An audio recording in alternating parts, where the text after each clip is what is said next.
We're actually reaching that point right now, so we might see some new content creators in the game. And if you want to become a content creator as well, triple headshot, I think. Quad headshot. Alright, so hello gamers and welcome back to another video. Today I'm going to be showing you how to get a ton of credits and the best ways to do that in Phantom Forces, and I'll be going over basically every method that you can do. I'll also explain why I have currently 500,000 credits and how you could possibly get that many as well. So make sure to watch until the end and like the video, and please check down below if you're subscribed if you're new, because I have a ton of guides on my channel and a ton of ranking videos if you want to see like basically every gun in the game ranked. I literally have a video on ranking every gun. Without further ado, let's talk about the first and most simple method, which is basically just, play the game. Every time you rank up, you will get some credits, and it depends on what rank you're ranking up to. The higher your rank is, the more credits you get for every rank up. You'll also rank up less often. So I can get 1,200 credits on a rank up, which is pretty good. However, I have to get like 220k XP, versus if you're a low rank, it's only 1,000. So I have to get 200 times how much the starter player has to. You also start with 1k credits. I feel like that first 1k, you should be watching like my starter guide or best guns to pre-buy or something like that, and pre-buying a good gun or conversion to help you rank up faster. And to rank up faster as well, I have a full ranking up guide. Other than that, just by playing the game, there's not really going to be a lot of ways to just earn a lot of credits. So ranking up really quickly is going to be very, very important. And in my rank up guide, I did accidentally forget one particular thing that's pretty nice, which is that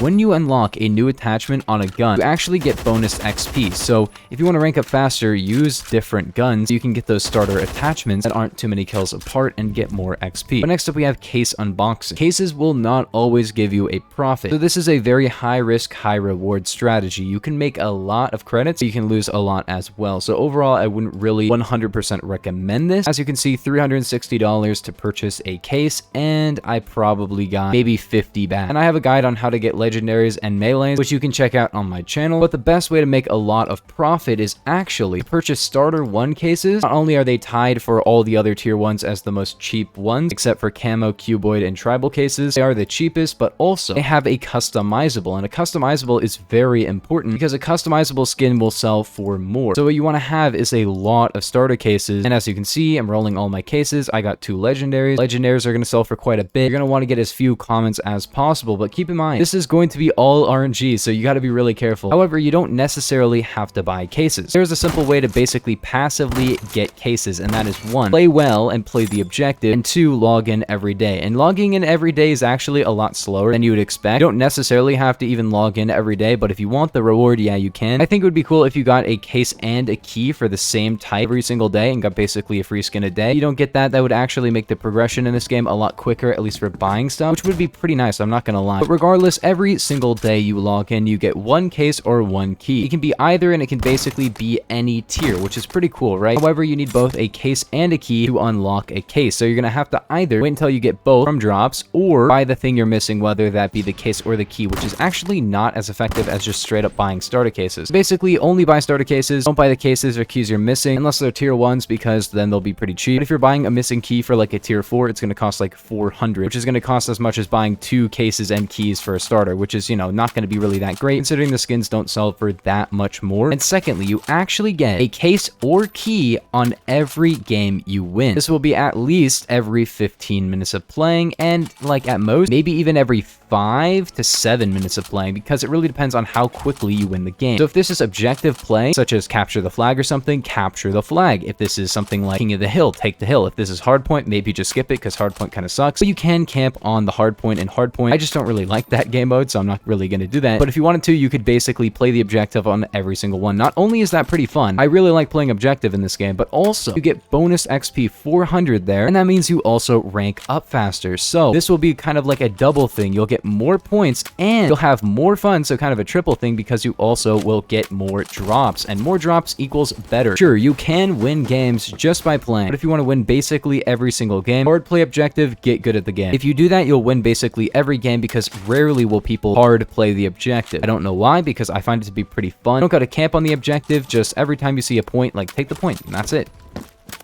Okay, kind of went off there. I haven't used this gun in a while, and I really like it. Holy. Got him. I'll explain how to win more games easily. So first off, you're going to need really good movement. Watch my movement guide if you want faster movement. Use M sliding, Zynga sliding, and everything to get around, because the faster you can get around, the more positions you can take and the better you can play, you know? Play with your team as well, because you don't have to take the position. It's better if you do, because you get more XP and then you'll rank up more. However, if you can just allow your team to win and play support, then your team will be able to win more. But I'll explain how to win every single game mode. First off, flare domination. Your score will go up based off of how many positions you've taken. So playing campy is actually not that great for flare dom unless you want to have basically 1 point always secured, which is cool and all, but then you don't have the other two. So what you're going to want to do is actually go between all of them. This means you're either going to want amazing movement or play on a smaller map, or alternatively run a very quick, great walk speed gun that you can get between the points really quickly. And grenade plays are also really good as well, because you can tell when somebody is just taking a hill because it changes the color. Either way, you don't want anybody taking your hill for any amount of time. However, it's not going to be that big of a deal if you immediately take it back, because your score will keep going up, and the faster your score goes up, for example, if you had all 3 points for the entire game, you're going to end the game a lot faster and you're going to get that drop really, really quickly. King of the Hill is a little bit different. It's only 1 point, so you can camp it and you get passive XP if you're on the hill, which is cool. And since people will theoretically try to take the hill back from you, you're going to get a few kills just by like kind of camping. You don't got to really camp. You can move around and stuff. Just stay near the hill and you're probably going to be fine. That way you can play retakes if somebody else takes it.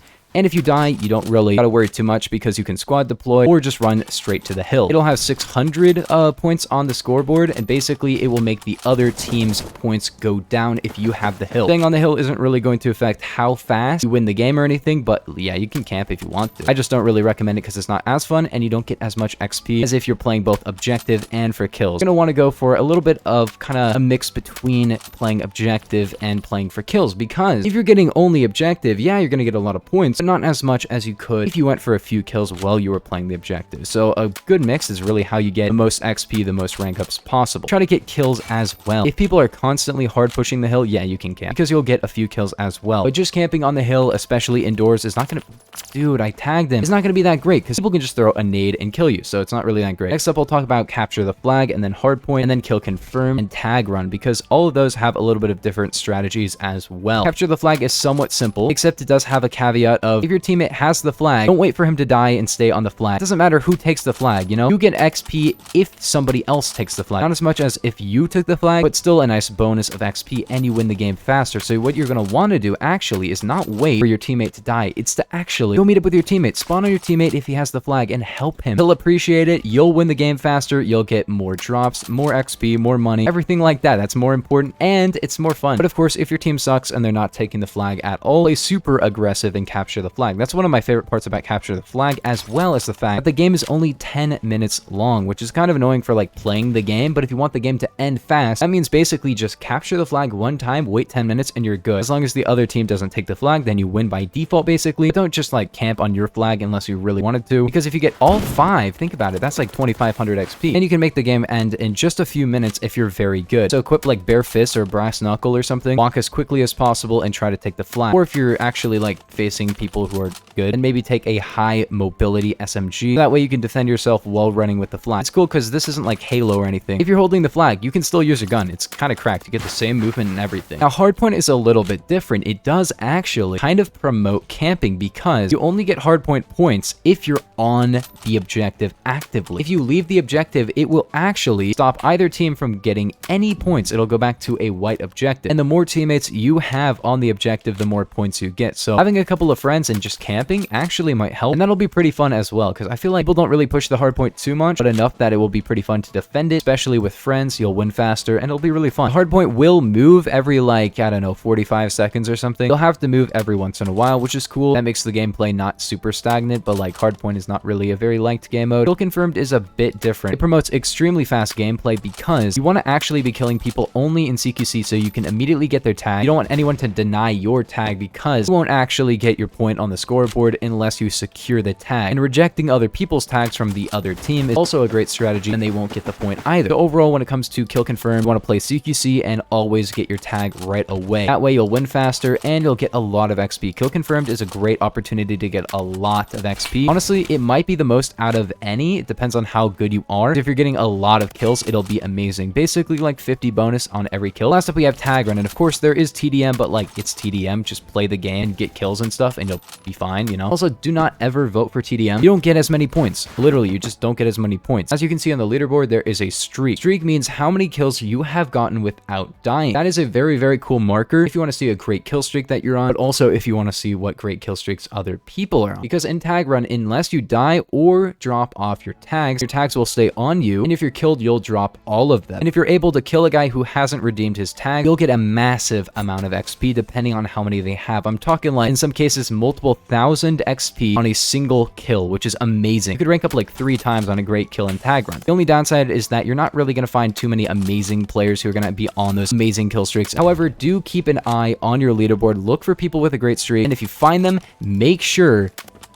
No way, I actually hit that. You immediately just do whatever you can to kill them. Unless they've redeemed their tags, which doesn't really happen. A lot of people kind of ignore tag run because it's not really a great game mode overall, in my opinion. In a lot of people's opinion, it just was, I don't know. It's not that great. But, yeah, you can get a lot of XP, man. If you do all those, you'll win a lot of games, get a lot of drops, and you can redeem your cases and keys once you have a bunch of skins, sell your skins, and you have credits to purchase whatever you want. You know, you can buy more skins, better skins that you want. Now, finally, I did want to talk about E2 methods to basically get credits without having to necessarily play the game. So first off, we're going to talk about buying credits, and secondly, being a content creator for the game, which does require a bit of playing of the game, of course. But the first thing is buying credits. As you can see, you can purchase credits. Pretty cool, right? It costs Robux, and it's kind of expensive. This is about $4 for 3,200 credits, which isn't really amazing. However, occasionally you'll have some massive sales on credit purchases in the game for holidays, updates, and stuff like that. So keep an eye out if you want to get some credits for Robux. But the last method that I've used to get probably like a mil credits, and this is going to be pretty difficult to do, is to become a content creator for the game. Phantom Forces always needs more content creators, you know? People making cool videos and streams and stuff. If you think you have what it takes, make some videos on this game. If you get big enough, you need about 1,000 subs. You don't even need that many views or anything. Just make some original content. It's got to be pretty good.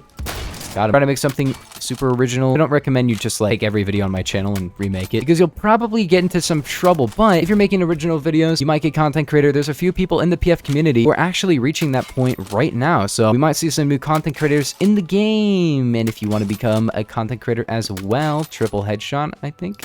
Quad headshot, nice. Anyways, gamers, if you guys did enjoy, that is the best ways to get credits in Phantom Forces. If I missed a strategy that you have, like whether that be, I don't know, I can't think of anything, but let me know your comments, questions, concerns, anything like that down in the comments below. But yeah, I'll see you guys in the next one. Peace. Have a nice day.